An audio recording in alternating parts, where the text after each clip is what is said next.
The thing most guitar players miss when they are learning to sing and play guitar is that they tried way too soon. You could be a guitar player a long time ago. I could play Thin Lizzy, Guns N' Roses, solo everywhere on the guitar, and I couldn't strum some open chords, hold down a rhythm and sing. It was the most confusing thing in the whole world. Could not crack it.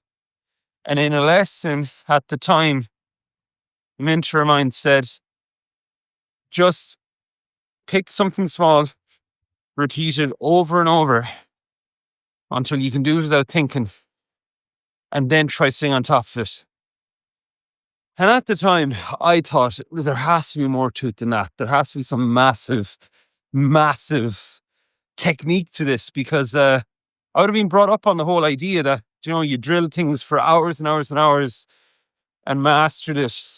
But the truth of it was, I went home. I'd say I drilled stuff for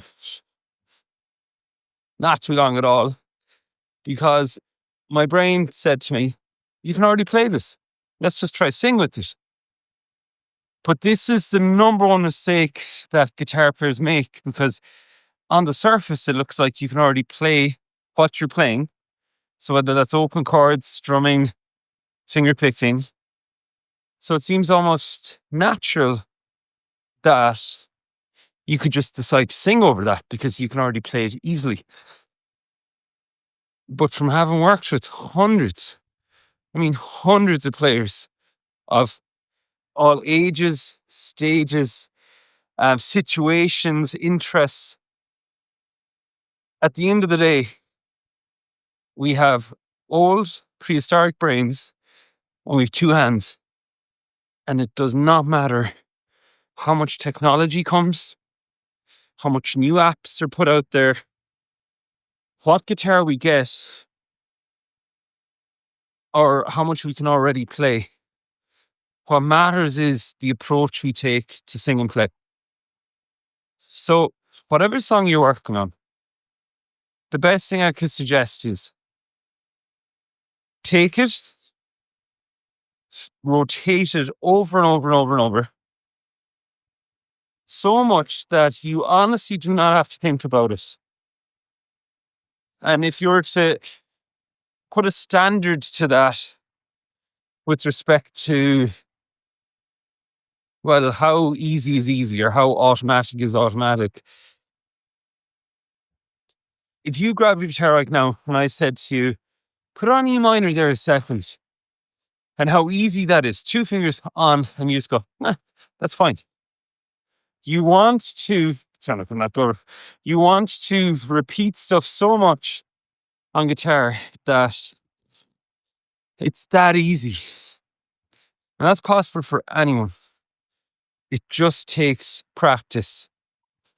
And it's going to feel boring. It's going to feel like, why are you doing this? But it is so worth it. It is so worth it. So just wanted to say that. And yeah, just trust the process. Stick with it. And I am doing a workshop this week, this Thursday, on Zoom. It's going to be live and it's interactive. And I'm sharing 3 steps I've used with all my students over the years. And I've tested these steps. I teach easily over 40 students a week. Easily. I don't even know the number. And I've tested these steps across all types of playing situations and they work. And I'm sharing them on the Zoom call. It's free. Some of my paid guitar members actually come along to this as well. So it's not one of those fluffy online free master classes where the person says they'll teach you 1,000 songs using 4 chords and they just pitch you halfway through. It's not one of those. So if you've 45 minutes to spare, come along. And in the links, you'll have a few YouTube videos watched or 45 minutes done on TikTok or something like that. I know because I've done that. You'll come away with clear, actionable steps. All right. So hope you're up for coming along. You'll find the link below this video. See you there.